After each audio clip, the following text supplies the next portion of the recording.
when I look out into your eyes out there, when I look out into your faces, you know what I see? I see a little bit of Elvis in each and every one of you out there. Let me tell you, well, Elvis is everywhere. Elvis is everything. Elvis is everybody. Elvis is still the king. Man, oh man, what I want you to see is that the big easy inside you and me.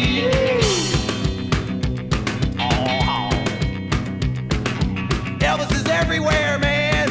He's in everything. He's in everybody. Elvis is in your jeans. He's in your cheeseburgers. Elvis is in Nutty Buddies.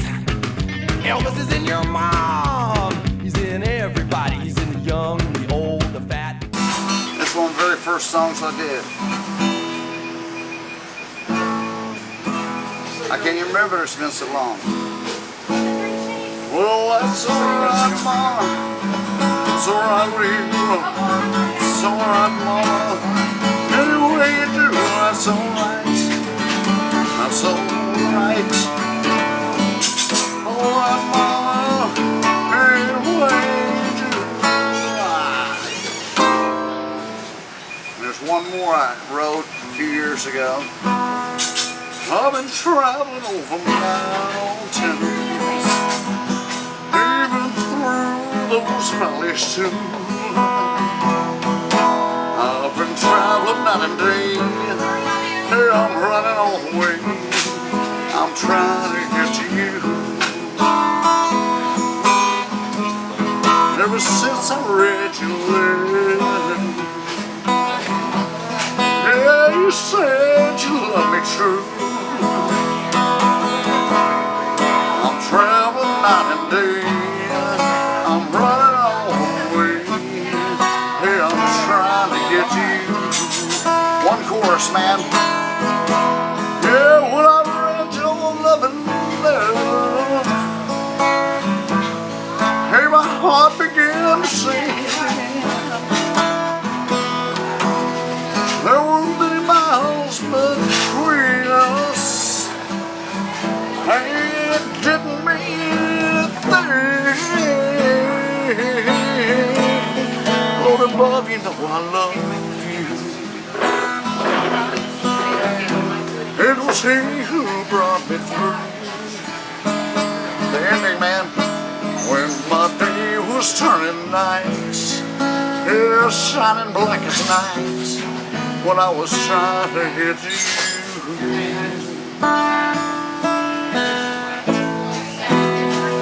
Look. How you doing? How you doing, sir? Good to see you. Good to see you, Darin.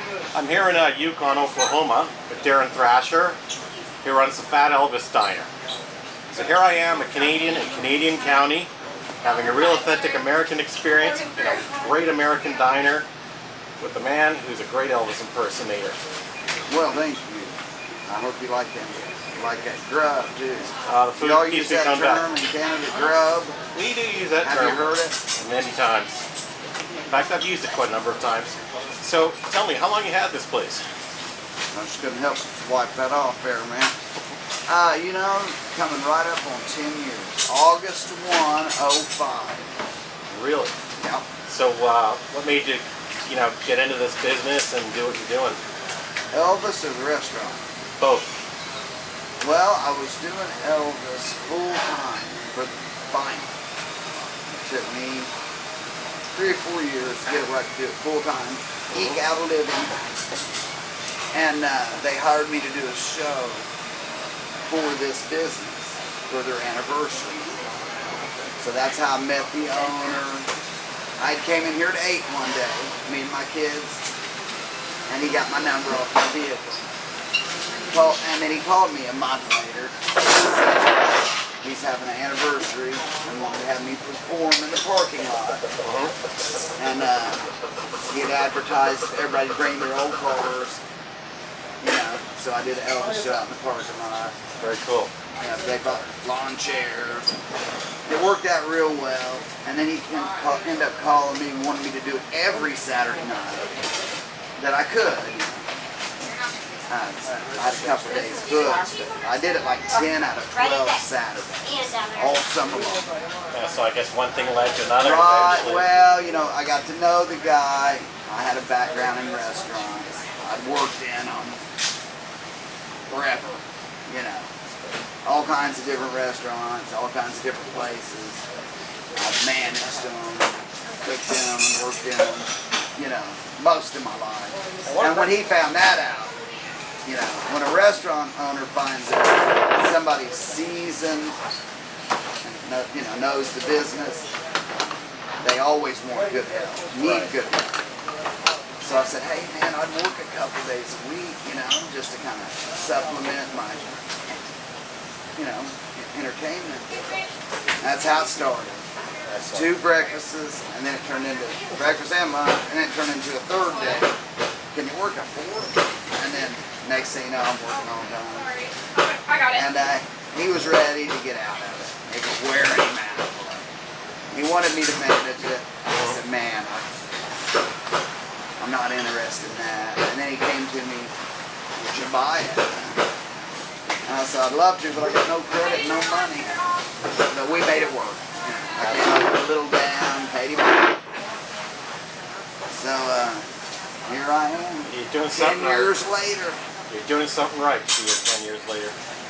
Yeah, it's a monster.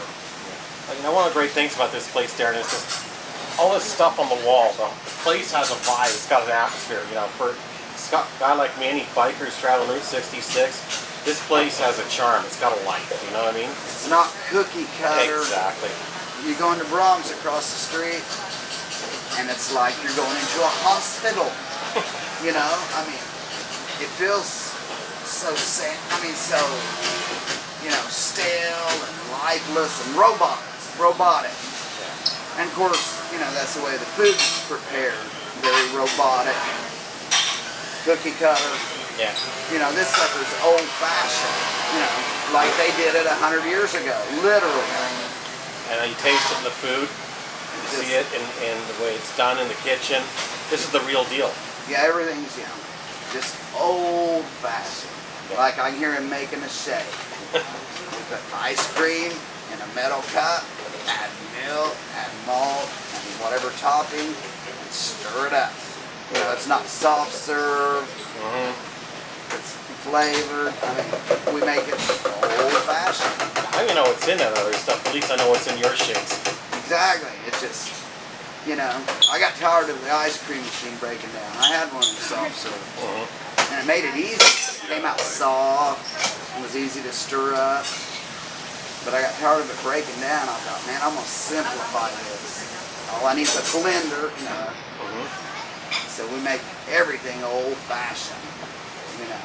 Now, do you get a lot of guys like me traveling Route 66 who drop in here? There's quite a few from all over the world.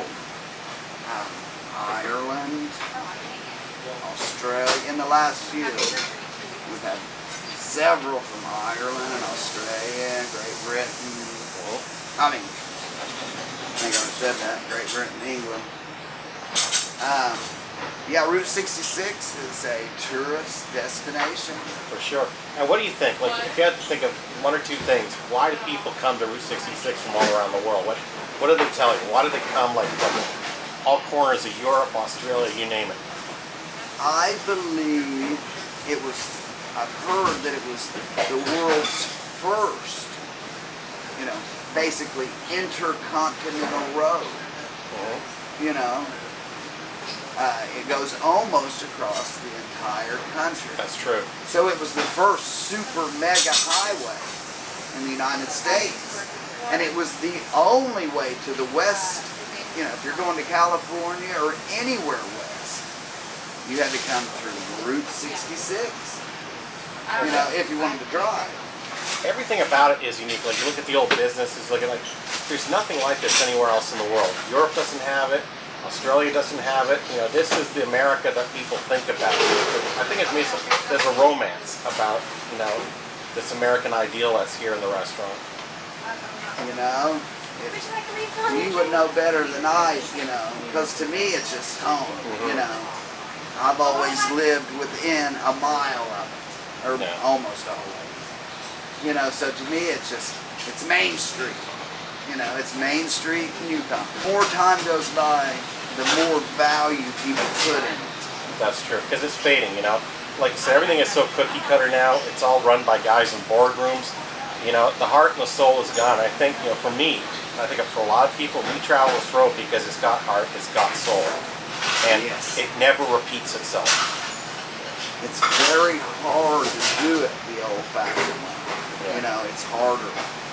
Yeah. And it's, you know, the profit's not as much. You know? But people appreciate it, and you can eke out a living, and you know, it's just good old stuff.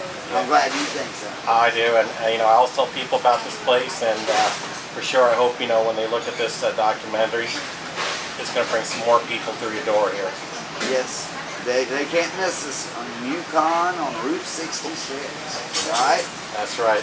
So, you know, this is my third or fourth time here, I think, since I've been traveling this road, as I do every few years. And so, you know, I put this image together. You know, I took a photo of it because you're always great for hamming it up for the camera. Hamming it up, man. And right. You said you'd seen it on the internet. I sure have. Absolutely. So what we did is we turned you into a piece of graffiti. Isn't that amazing? It looks like somebody drew that on the wall. Yeah. And you didn't know where it came from. Now you know. Yep. I did not know. I said, that is really cool, man. I'm glad you like it, and hopefully you'll find a place here on one of your walls. Oh, yeah. We're going to get it framed up and get it up. All right. On the wall of fame. Awesome. Awesome. Hey, look, I really appreciate your Thank time. you, sir. Enjoy the rest of the trip. I will. And see you the next time you come through. And I hope you're here another 10 years later. Me too. Okay. Have a good one. Thank you very much. Elvis is everywhere, man. He's in everything. He's in everybody. Elvis is in your jeans. He's in your cheeseburgers. Elvis is in Nutty Buddies. Elvis is in your mom. He's in everybody. He's in the young, the old, the fat, the skinny, the white, the black, the brown, and the blue. People got Elvis in them too. Elvis is in everybody out there. Everybody's got Elvis in them. Everybody except one person, that is.